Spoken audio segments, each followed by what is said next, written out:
Okay, here we are in the shed again. This time we're going to do a little warm-up. Hope you're all well. We'll do a warm-up, but instead of doing single actions, we'll duplicate the actions on both sides of the body.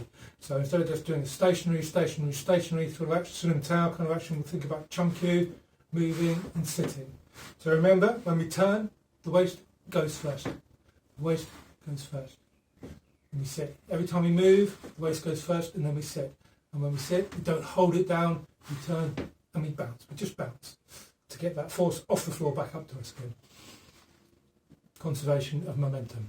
So here we go. We're going to start with looking at our bong sao. There's a Siu Nim Tau bong sao. We turn and sit. Obviously we don't actually form the bong sao first and then sit. I'm just using that as a reference so you can see how it is. So when we form it, there. Siu sao is held back near the bicep, but if I turn back to centre you can see the Siu Nim Tau reference. So we turn the waist, we form the bong. We have Siu sao. Usually Siu sao is always with the bong sao. Turn the waist, sit. Turn the waist, sit. There's our reference.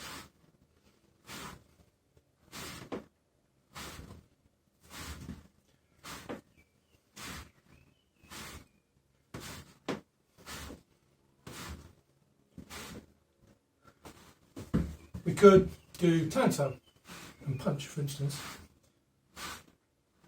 We could do big sao, punch. And again, if you turn back, you'll see the references. There's the punch, elbow, hip, big sao, elbow, hip, Chum Kiu. Together and relax, and relax, and relax, and relax. So when we hit, boom, we sit, and everything relaxes again. Don't use these shapes. Don't do this. There's a saying in Wing Chun that bong never stays. You don't pose the bong so you don't hold it or press with it. So we can go bong, lap, punch. Bong, lap, punch. So here's the bong sao. There's the Siu sao. The Siu sao comes forward. The lap sao, kind of chopping down. This now ends up in this position here. What we call the armchair position. So if you can imagine sitting in your favourite armchair with your arms relaxed on the arms, there's the bong, there's the lap. That's the lap sao in position there. Hip, elbow. The punch. You can see the elbow returns to the hip before the punch. So you don't want to leave your elbow out. Hip, punch. Bong, bong, lap and punch. Then we can bounce. 2 bounces. Or 2 sets.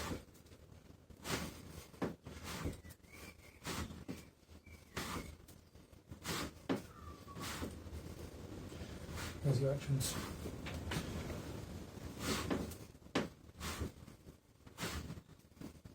Good. So you can take that idea and run with it. You can do any shape you want, any action you want. Another thing I wanted to talk about today was when we start Siu Nim Tau, we do this crossed hand action here and bring the hands up. We draw a line. I think everyone should know that, the centre line there. So we're scribing an arc, drawing a line, defining our centre line. We can also then draw a line across the body here, through the shoulders and across the hips here, which gives us 6 segments. We can call these, we sometimes call these gates or doors. So if you imagine those lines projected outwards 3-dimensionally, then you get boxes coming back as well. So we have the ranges of the wrist, the elbow and the shoulder. So we're going to imagine a box here and a box there. So we can then use those to simplify incoming forces, outgoing forces and how we move, how we cover the various boxes with different actions. When we do this action here, again, generally speaking, we'd say that actions below the elbow, the arm is almost straight. Gan sao, gum sao, this sort of thing. And actions above the elbows, the arms are bent. Tan sao, bong sao, jump sao, punching. We can also say At this angle here, if I turn sideways on, here, this angle, I'll find a measuring stick, here we go, handily. This angle matches the angle at the bottom of my lower limb. And this line is the angle of best striking to get force to go up and down. So force going up, recoil going down. It's a very powerful position to fight from. If you swing that angle out there, maybe you'll have to draw this again. So if I go here, here, here, there. That angle there, if you take that line down to the floor, you can see we also have a range, a proximity, roughly 1 elbow's width. So if I'm within 1 step to hit an opponent, what we say in long system, if I want to strike, I don't strike until I'm within 1 step, because otherwise you'll end up punching out of range, reaching with your shoulders and having bad posture. So here is my range. So if I want to step to my dummy, that's the range I want to be in before I hit. So when I'm on this range here,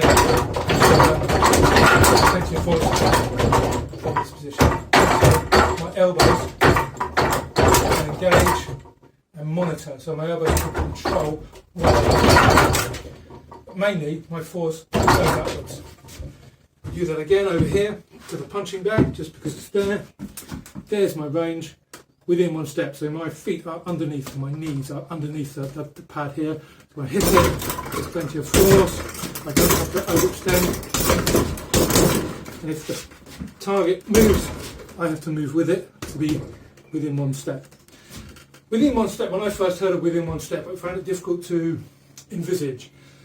You might be different. For me, I wanted something more simpler, and my son went to rugby and his coach called it foot in hoop. This was when, in rugby terms, you would be tackling an opponent. Don't attack them until you're within 1 step. Or foot in hoop, as the rugby coach would say. So if you imagine your opponent's feet, wherever they are, you draw a circle around their feet. Your foot has to be within that circle, foot in hoop, before you attack. Very simple way of thinking about it. And I find foot in hoop easier to understand than within 1 step, but it means the same thing.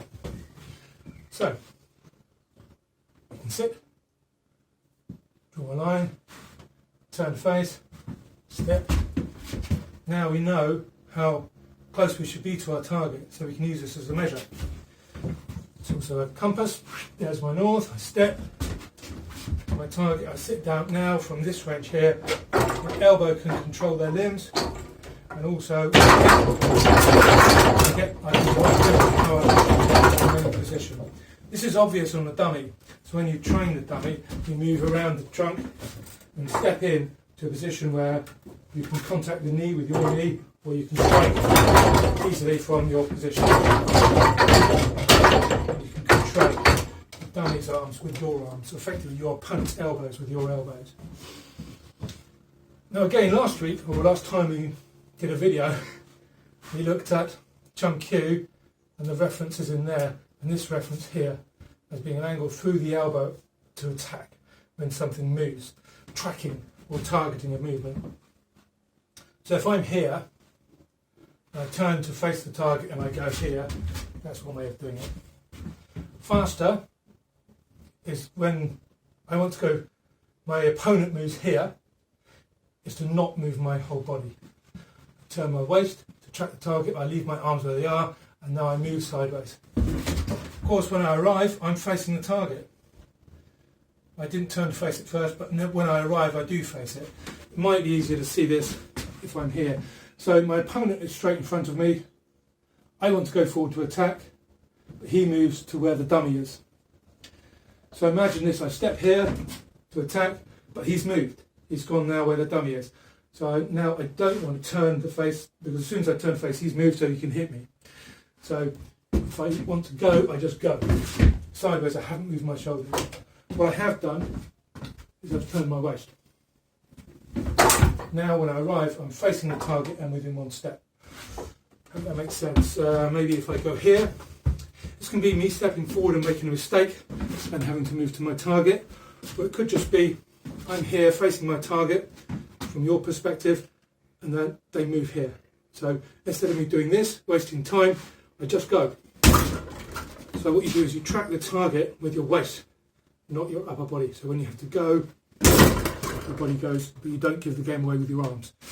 This is particularly true if you're in contact. If you've got contact and you move, difficult to show it on a dummy, but if I'm in contact here and I move and my arm moves, it telegraphs the intent. So what I want to do is leave this stationary, and leave this stationary, move just my waist, so I can then move.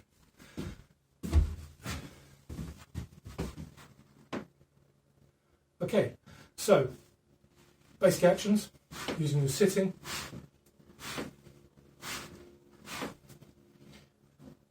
Speed them up, move the waist first. Sit after every action. Sit, sit, sit, sit, sit. Never leave your actions out. And spring back to the default positions with the elbows. Whenever you move your waist first. Okay? Good. Thank you very much. I hope you've enjoyed that.